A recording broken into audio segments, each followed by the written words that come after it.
तो स्वागत है आप सभी का एक और नए वीडियो में। और इस वीडियो में हम बात करेंगे क्लास 10th हिंदी। जी हाँ, क्लास 10th हिंदी में एक पार्ट है ममता, और ममता पार्ट के जो गद्यांश हैं वो बोर्ड एग्ज़ाम में बहुत बार पूछे गए हैं। इसका एक गद्यांश मैंने आपका करा दिया है, जो रोहतास का दुर्ग वाला था वो मैंने करा दिया। आज मैंने देखा कि बोर्ड एग्ज़ाम में पिछले 10 सालों से एक और गद्यांश पूछा जा रहा है, जिसका पहली लाइन जो है आपका अश्वरोही पास आया।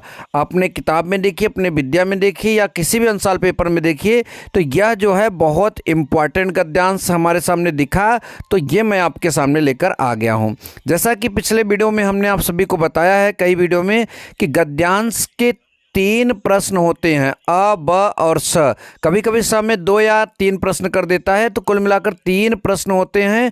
और इन 3 प्रश्न के 2-2 नंबर होते हैं। कुल मिलाकर 2 + 2 + कितना हो जाएगा आपका, 2 और जोड़ देते हैं तो 6। ये पूरा गद्यांश आप सभी का board exam class 10th board exam में जो है 6 नंबर का पूछा जाता है बच्चों।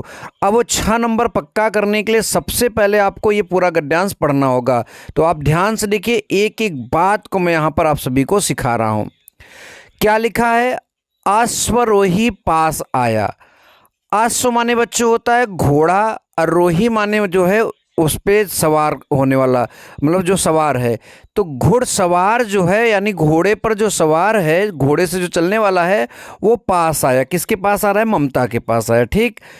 और आगे लिखा है, ममता ने रुक रुक कर कहा। ममता शायद वहाँ डरी हुई थी या जो भी है, वो उस वहाँ क्या करी, रुक रुक कर कहा, मैं जो है मैं नहीं जानती कि वह शहंशाह था या साधारण मुगल। मतलब ममता जो है वो रुक रुक कर बोली कि मैं ये नहीं जानती कि वह शहंशाह था या साधारण मुगल।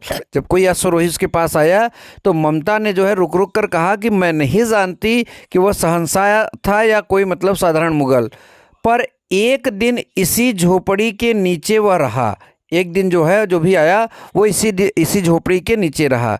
मैंने सुना था कि वह मेरा घर बनवाने की आज्ञा दे चुका है। यानी जो भी यहाँ पर रुका था, मैंने उससे सुना था कि वह मेरा घर बनवाने की क्या दे चुका है, आज्ञा दे चुका है।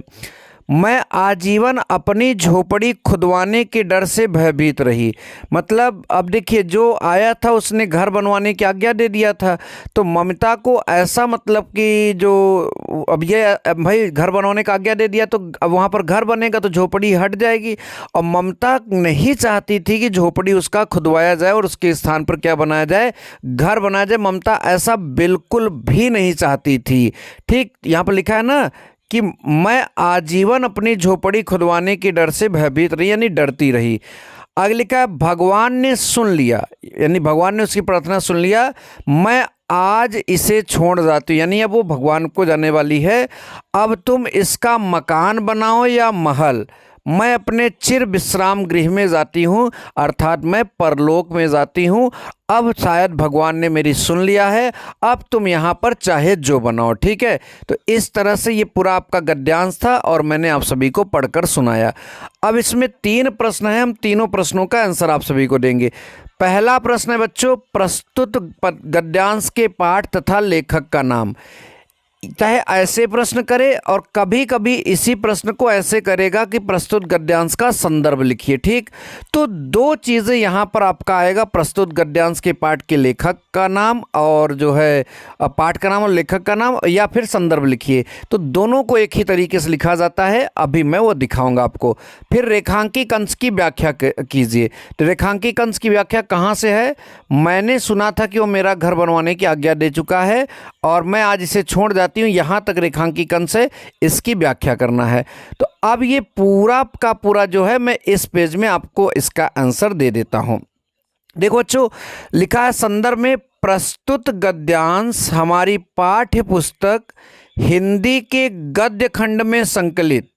प्रस्तुत गद्यांश हमारी पाठ्य पुस्तक हिंदी के गद्य खंड में संकलित ममता शीर्षक नामक पाठ से लिया गया, यानी जो ममता शीर्षक है उस पाठ से लिया गया है। इसके लेखक जयशंकर प्रसाद हैं, यानी ये जो गद्यांश है ममता शीर्षक से लिया गया है, और इसके लेखक कौन है, जयशंकर प्रसाद। अब जो रेखांकी कंस की व्याख्या है उसको हम लोग देख लेते हैं। लिखा है जाते समय मैंने ये सुना था, यानी वो जो भी था, मैं नहीं जानती वो कौन था, लेकिन जाते समय मैंने ये सुना था कि वह अपने किसी आदमी को मेरा घर बनवाने की आज्ञा दे रहा था। उस दिन से आज तक मुझे यह भय सताता रहा कि पता नहीं कब कोई आकर मेरी झोपड़ी को गिराकर और इस स्थान को खुदवाकर मकान बना दे। ठीक, तो यहाँ पर जैसा कि मैंने अभी बताया, क्या लिखा है, जाते समय मैंने सुना था कि वो अपने किसी आदमी को मेरा घर बनवाने की आज्ञा दे रहा है। उस दिन से आज तक मुझे यह भय सताता रहा कि पता नहीं कोई आकर मेरी इस झोपड़ी को गिराकर इस स्थान को खुदवाकर मकान बनवा दे। मुझे अपनी इस झोपड़ी से बड़ा प्यार था। मैं नहीं चाहती थी कि कोई इसे गिराकर इसके स्थान पर मकान बनवा दे, क्योंकि इस झोपड़ी के साथ मेरे जीवन की न जाने कितनी यादें जुड़ी हुई हैं। यही मेरे भयभीत होने का कारण था। शायद भगवान ने मेरी सुन ली, इसलिए अब मैं स्वर्गलोक को प्रस्थान कर रही हूँ। अब तुम यहाँ मकान बनवाओ या फिर महल। देखिए, बनवाओ की जगह यहाँ पर लिखा है न बनाओ, यहाँ पर आप लोग जान लीजिएगा बनवाओ। ठीक है ना, वो कह रही कि अब तुम मकवान में बोल रहा हूँ, तुम मकान बनवाओ यहाँ पर, ठीक है, चाहे फिर महल बनाओ, अब कोई दिक्कत नहीं, मैं स्वर्गलोक को प्रस्थान कर रही हूँ। ठीक, तो ये हो गया बच्चों रेखांकी कंस की व्याख्या। अब आगे दो प्रश्न है। ममता ने अश्वरोही को क्या बताया, ये प्रश्न है, और दूसरा है ममता ने आजीवन भयभीत रहने का क्या कारण था। ममता के आजीवन भयभीत रहने का क्या कारण था।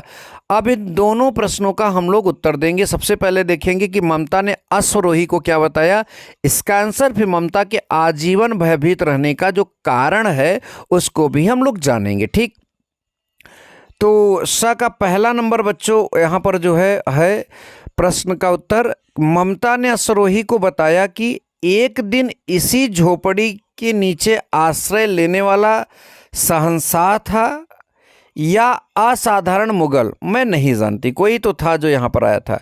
मैंने सुना था कि वह मेरा मकान बनवाने का आदेश दिया था और मैं इसे आज छोड़कर अपने चिर विश्राम गृह में जा रही हूँ। इससे मकान बनाओ या फिर महल। ठीक है, ये मतलब कि ममता ने अश्वरोही को बताया। अच्छा, ठीक, अब आगे लिखा है यहाँ पर दूसरे प्रश्न का उत्तर, ममता आजीवन अपनी झोपड़ी खुदवाने के डर से जो है भयभीत रही। तो बच्चों इस तरह से ये पूरा आपका गद्यांश था और ये उसके पूरे आंसर। सबसे पहले गद्यांश का आप स्क्रीनशॉट ले सकते हैं, उसके प्रश्नों का स्क्रीनशॉट ले सकते हैं, और फिर संदर्भ का और रेखांकी कंस की व्याख्या का स्क्रीनशॉट ले सकते हैं। इसके बाद बच्चों आप स नंबर में दो प्रश्न हैं उनके भी स्क्रीनशॉट ले सकते हैं। अगर आप सभी को वीडियो पसंद आया तो वीडियो को लाइक और शेयर ज़रूर करें। ऐसे और वीडियो के लिए चैनल को सब्सक्राइब कर लीजिए। मिलेंगे नेक्स्ट वीडियो में। Thank you so much. जय हिंद, वंदे मातरम।